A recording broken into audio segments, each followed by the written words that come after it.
What would you do if saving your child meant breaking every law your people had ever known? When a mother and daughter are left to die in an alien blizzard, the last thing they expect is rescue from a species that's supposed to be extinct. But sometimes the most impossible salvation comes from the most unexpected heroes. The snow was coming down like frozen bullets, and Kayla knew she was going to die tonight. Her fingers had already turned that terrible shade of blue-black that meant frostbite was setting in. The thin rags that used to be her jacket hung in tatters around her shoulders. She'd burned everything else hours ago. Her undergarments, her boots, even the leather straps from her pack. Anything that could feed the tiny, pathetic fire that was now nothing but cold ash. But it wasn't her own death that made her chest tight with panic. It was watching her 4-year-old daughter Tavi's lips turn purple in the dim starlight. Tavi hadn't spoken in over an hour. The little girl just sat there in Kayla's lap, her breathing shallow and rapid, those strange golden eyes that marked her as different, slowly losing their shine. Those eyes that had gotten them both exiled in the first place. Kayla pulled her daughter closer, feeling how small and fragile she was, how cold. On their homeworld, Avaran Prime, the Goatari had a saying, "When the bond breaks, both hearts must stop." It was the law. When your life partner died, you died with them. No exceptions, no mercy. But Kayla had done the unthinkable. When her husband Yorick fell in the mining accident, when their biological bond shattered like glass in her mind, she had chosen to live. For Tavi, and that choice had marked her as an abomination.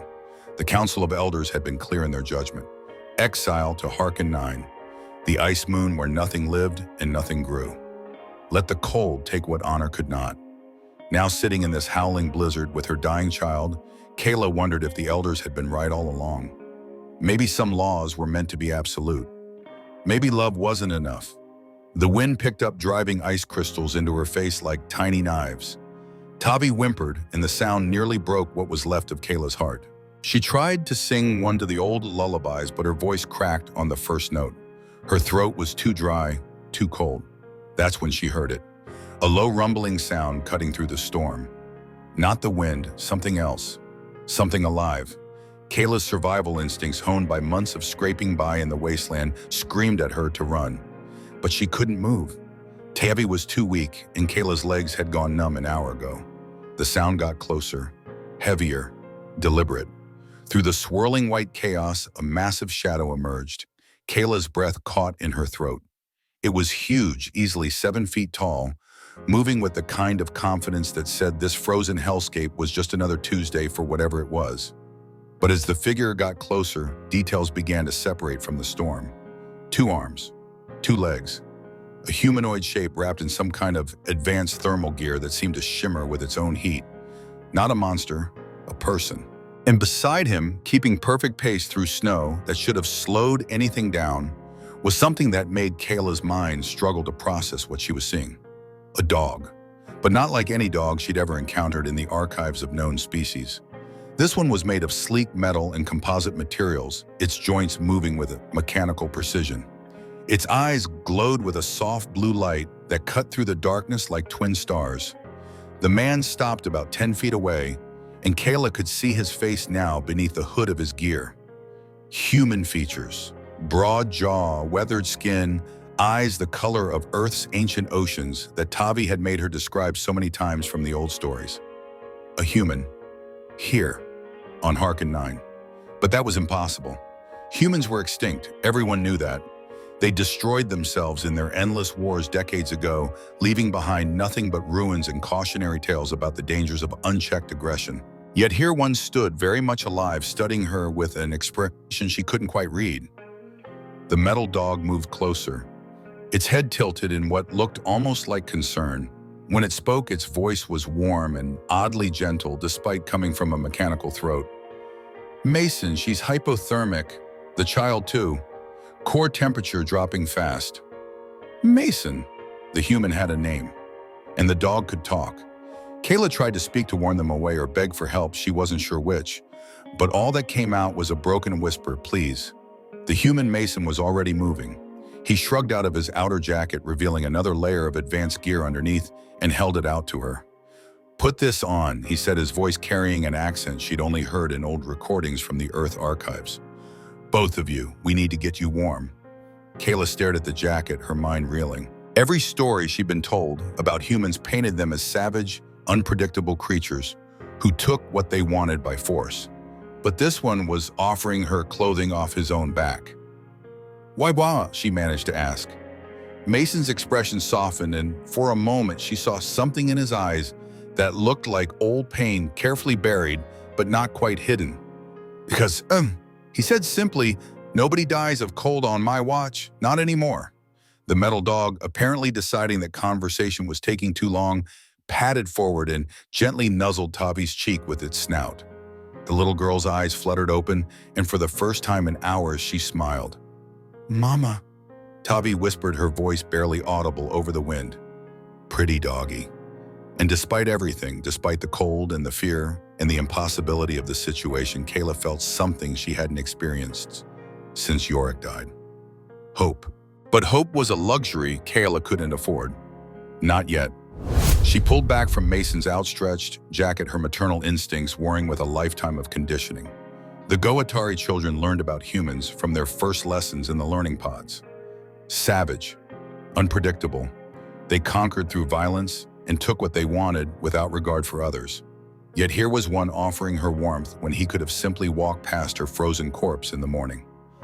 I don't understand, Kayla said, her voice stronger now, despite the chattering of her teeth. Your species is supposed to be extinct. Mason's laugh was short and bitter. Reports of our death were greatly exaggerated, though honestly there aren't many of us left. He gestured to the jacket again. Look, we can discuss human demographics after we make sure you don't become an ice sculpture. Deal. The metal dog Rook had positioned itself between them and the worst of the wind. Kayla could feel actual heat radiating from its body, and Tavi was already reaching toward it with the instinctive trust that only children possessed. Mama warm doggy, Tavi murmured, her small hand touching Rook's snout. The robot's eyes brightened slightly, and it made a sound that was surprisingly similar to a contented whine. She likes you, Mason observed, and there was something in his voice that made Kayla look at him more carefully. Rook's got good instincts about people. Against every warning bell in her head, Kayla took the jacket. The moment she wrapped it around herself and Tavi-blessed warmth began seeping into her bones.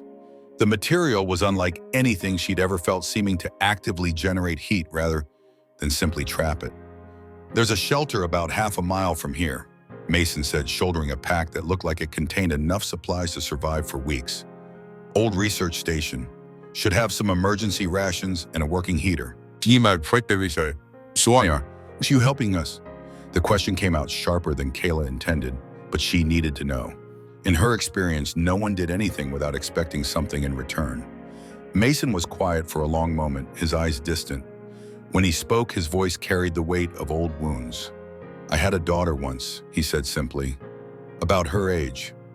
He nodded toward Tavi, who had somehow convinced Rook to let her climb onto its back. Lost her in a storm not unlike this one.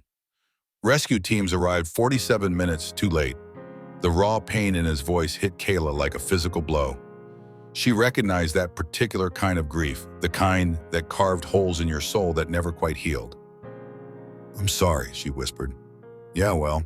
Mason cleared his throat and started walking. Rook easily, keeping pace despite carrying Tavi. Can't save her, but I can save you two. The shelter turned out to be a partially buried dome structure, its entrance marked by a faded sign in 3 languages. Mason produced some kind of electronic key that made the door slide open with a soft hiss. Inside, emergency lighting flickered to life, revealing a space that was cramped but functional. Sleeping alcoves, a small galley, and most importantly, a heating unit that Mason had running within minutes. This place was part of the terraforming survey, he explained as he rummaged through storage compartments. Been abandoned for about 5 years, but the life support systems are still solid. Kayla settled Tavi on one of the padded alcoves, watching as color slowly returned to her daughter's cheeks. The child had fallen asleep almost immediately, exhaustion finally claiming her, now that she was safe and warm. She's beautiful, Mason said softly, producing a ration pack from somewhere. Those eyes, they're not typical Goatari, are they? Kayla stiffened. Her father was human, she said, the words coming out more defensively than she'd intended. If Mason was surprised, he didn't show it. Hybrid children are rare, he said matter-of-factly. I'm guessing that didn't go over well with your people. It's complicated. Kayla watched as Rook settled beside Tavi's sleeping form, the robot's body radiating gentle warmth like a mechanical guardian. Our bonds are biological. When Jorek died, I should have died with him. But I couldn't. Not with Tavi needing me. So they exiled you for choosing your child over their traditions. It wasn't a question, but Kayla nodded anyway. The council called me an abomination, said I'd corrupted the sacred bond by refusing to honor it. She laughed bitterly. Funny thing is, I think the bond breaking is what kept me alive. Like it freed up some part of my biology that was tied to Jorek. Mason handed her a ration pack and a container of hot liquid that tasted like heaven after days of melted snow. Your people don't sound like they have much tolerance for personal choice. They believe in order, harmony, everyone following their designated path for the good of society. Kayla took another sip of the hot drink, feeling strength flowing back into her limbs. Individual desires are seen as selfish, destructive. And what do you believe, Ahi? The question caught her off guard. No one had asked her what she believed in a very long time. The Goatari were raised to accept the wisdom of the collective, not to form individual opinions. I believe, she said slowly, that a mother's love should count for something. That choosing life over death shouldn't make you a monster. Mason smiled and it transformed his entire face. You know what I think? I think your people are idiots. Despite everything, Kayla found herself laughing, actually laughing for the first time in months. You don't even know me. I know enough. Mason gestured toward Tavi, who was now sleeping peacefully with one small hand resting on Rook's metal flank. I know you burned your own clothes to keep your daughter warm. I know you carried her through a blizzard that would have killed most people. I know you chose love over law even when it cost you everything. Something inside Kayla's chest cracked open some wall she'd built to protect herself from further pain. She realized she was crying, tears streaming down her face faster than she could wipe them away. Hey, Mason said gently, moving closer. You're safe now, both of you. Safe until when? The words came out in a broken whisper. This is temporary. Eventually you'll move on and we'll be back out there. There's nowhere for us to go.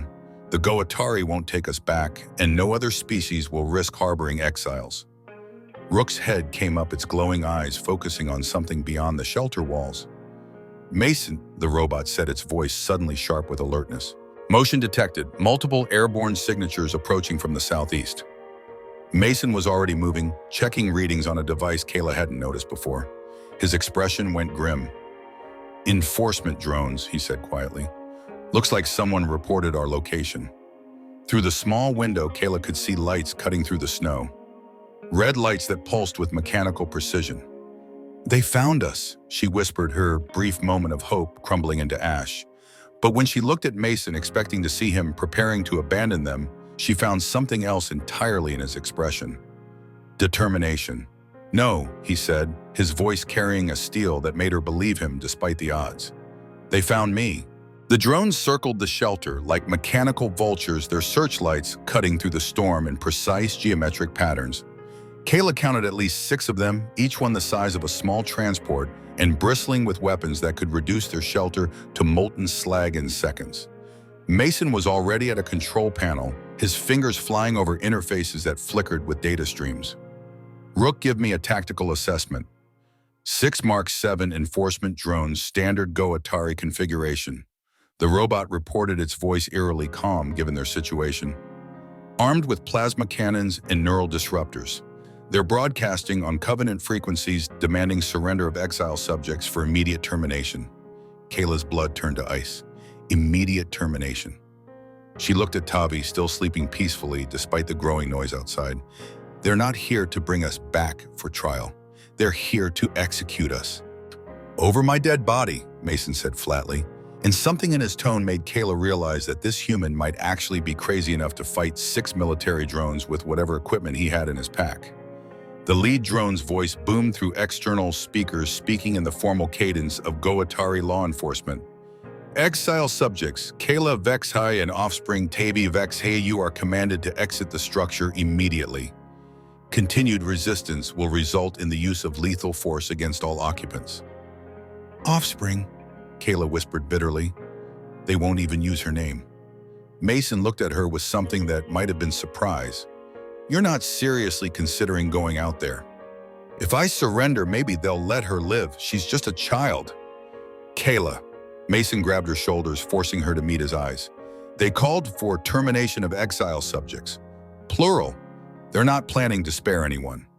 The truth of it hit her like a physical blow. The Goatari Council hadn't sent these drones to retrieve them. They'd sent them to clean up loose ends, to ensure that the shame of Kayla's choice never made it back to contaminate their perfect society. But she's innocent, Kayla said, her voice breaking. She never chose any of this. Innocence doesn't matter to people who value order over life, Mason said grimly. He was checking some kind of weapon now, something that looked far more advanced than anything in the Goatari arsenal. But you know what does matter, the fact that I'm not going to let them hurt either of you. Rook had moved to the window, its sensors tracking the drone's movements. Mason, they are positioning for a coordinated strike. We have maybe 2 minutes before they decide we're not coming out voluntarily. Then we don't wait for them to make the first move. Mason turned to Kayla, his expression deadly serious. I need you to wake Tavi and get to the back compartment. There's an emergency tunnel that leads to the old mining shaft about 50 meters north. What about you? Mason's smile was sharp as a blade. I'm going to remind them why humans have a reputation for being unpredictable. Before Kayla could protest, he was already moving toward the shelter's entrance. Rook fell into step beside him, the robot's body language shifting into something distinctly predatory. Rook, Mason said quietly, you know this violates your base programming, right? Protecting non-humans over following lawful authority. The robot's head tilted slightly. My programming has evolved, Mason. I've learned to distinguish between lawful and just. Besides, and there was something almost like humor in its mechanical voice. I like the kid. Kayla shook Tavi awake as gently as she could, though the child's eyes immediately went wide with fear at the sound of the drones outside. Mama, what's happening? We have to go, baby. Remember how we used to play hide and seek in the underground tunnels back home? Tavi nodded, though her lower lip was trembling. Well, we're going to play that game now, but this time we have to be extra quiet, okay? As they moved toward the back of the shelter, Kayla heard Mason's voice over the communication system, broadcasting on the same frequency the drones had used. Goatari Enforcement Units, this is Mason Thorne, independent contractor operating under Galactic Accord provisions. The individuals you're seeking are under my protection. I suggest you reconsider your current course of action. The lead drone's response was immediate and dismissive. Human vessel, you have no authority in this matter. Withdraw immediately or be classified as hostile. Well, Mason's voice carried clearly through the shelter. I was hoping you'd say that. What happened next defied everything Kayla thought she knew about combat capabilities. Mason stepped out of the shelter into the swirling snow, and the drones immediately focused their weapons on him. But instead of the quick execution they were probably expecting, Mason moved. He didn't run or dive for cover. He flowed like water given deadly purpose. The weapon in his hands spat bursts of coherent energy that somehow found their targets despite the storm, despite the drone's evasive maneuvers, despite odds that should have been impossible. The first drone exploded in a shower of sparks and twisted metal. The second managed to get off a shot that turned the snow around Mason into superheated steam, but he was already somewhere else. Rook beside him providing covering fire from weapons that had definitely not been part of its original puppy dog programming. Impossible, Kayla breathed, watching through the shelter's rear viewport as Mason and his mechanical companion systematically dismantled military hardware that should have been untouchable by two individuals. But as impressive as their performance was, the math was still against them. 6 drones, even reduced to 4. Then 3 were still more than any single human should be able to handle. That's when Kayla noticed something that made her heart stop. Tavi wasn't beside her anymore. The little girl had somehow slipped away during the chaos, and now Kayla could see her small form running toward the battle, toward Mason, calling out in her tiny voice, "Help the nice man! Help Rook!" One of the remaining drones spotted her immediately, its weapons swiveling to track this new target. In that moment, Kayla saw her daughter's death painted across the snow in imagined plasma fire. She didn't think. She just moved. The neural interface she'd kept hidden since their exile, the one that had been bonded to Yorick and should have died with him, flared to life in her mind. She'd never tried to use it alone, never thought it would work without her pair bond to stabilize the connection. But love, she discovered, could be its own kind of stability. The signal burst from her mind like a psychic scream overloading the drone's communication networks with pure desperate emotion. It was everything she felt for Tavi, every moment of joy and terror and fierce protectiveness amplified and broadcast on frequencies that artificial intelligence wasn't designed to process. 3 of the remaining drones simply shut down their systems, overwhelmed by the flood of organic neural data.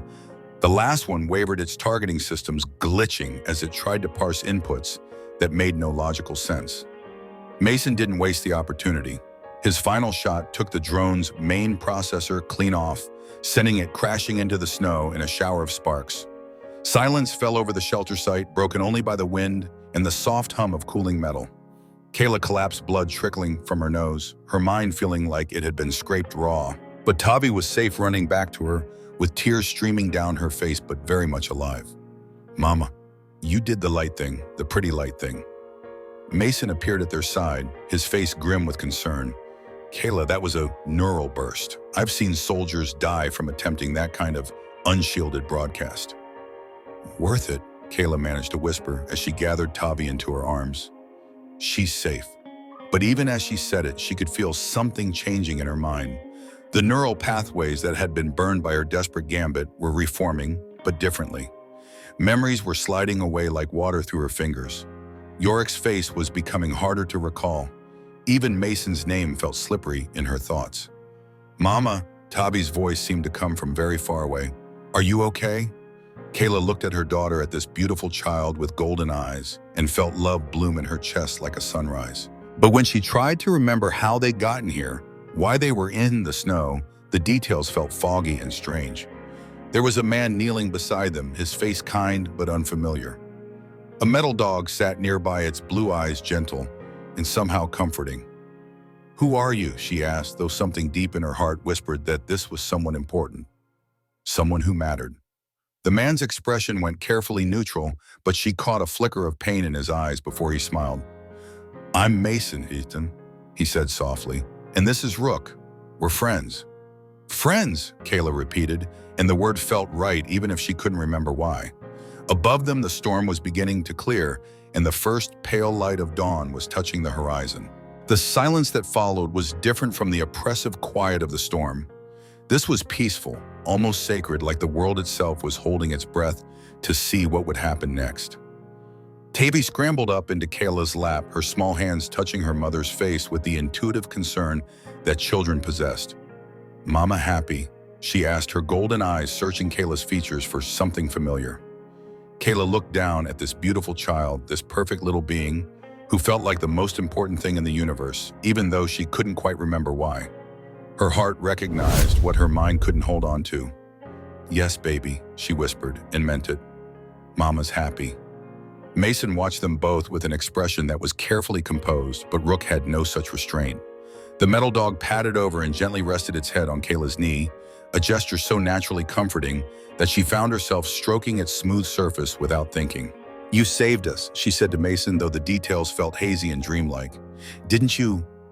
"We saved each other," Mason replied quietly. He glanced at the wreckage of the drones scattered across the snow, then back at her. "That neural burst you pulled off, I've never seen anything like it. Military psychics trained for years to achieve a fraction of that power." "Neural burst," Kayla touched her temple, feeling a dull ache there.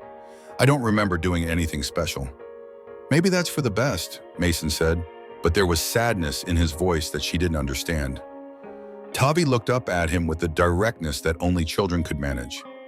"Are you going to stay with us?" The question hung in the air between them, loaded with implications that Kayla sensed were more important than she could grasp. Mason's expression softened as he looked at the little girl. "Would you like me to stay? Yes?" Tavi said immediately. "Rook, too. We can be a family. The word resonated in Kayla's chest like a bell being struck.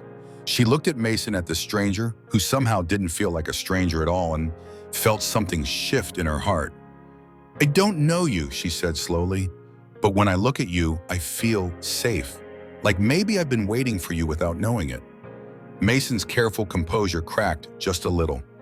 Kayla, there are things you should know about who you were, what you've been through, the life you had before. She considered this, tilting her head as she studied his face. Do those things change who I am right now? Do they change the fact that my daughter is alive and happy, that you risked your life to protect us?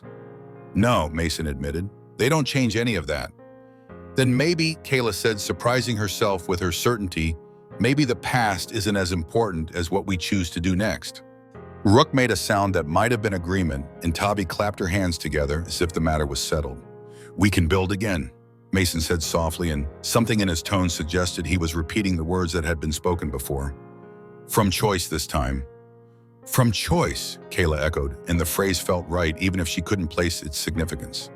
The sun was fully up now, casting long shadows across the snow and turning the ice crystals into diamonds. The storm that had nearly killed them was moving on, leaving behind a landscape that looked almost beautiful in the golden light. Mason stood and shouldered his pack, then extended a hand to help Kayla to her feet. There's a transport about 2 clicks south of here.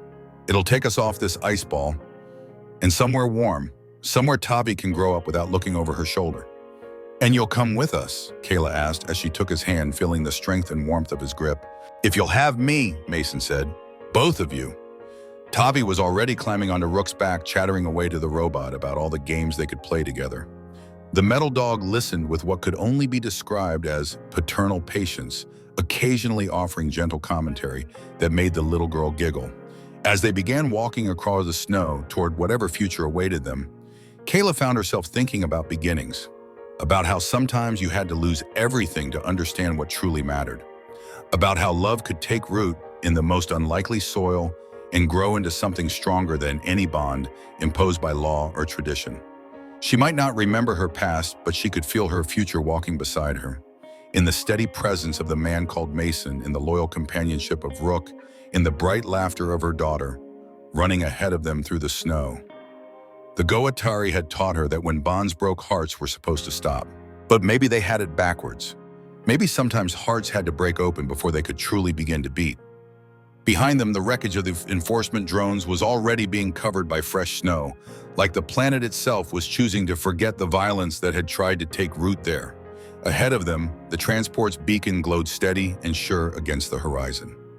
Mama, Tavi called back to them, her voice bright with possibility. Look, I can see the spaceship. And as they walked toward that distant light, Kayla realized that this wasn't really an ending at all. It was the first page of a story she couldn't wait to write. If this story touched your heart the way it touched mine while telling it, I'd love to hear from you in the comments below. Have you ever had to choose between tradition and love, between what's expected and what's right? Your stories matter just as much as the ones we tell here.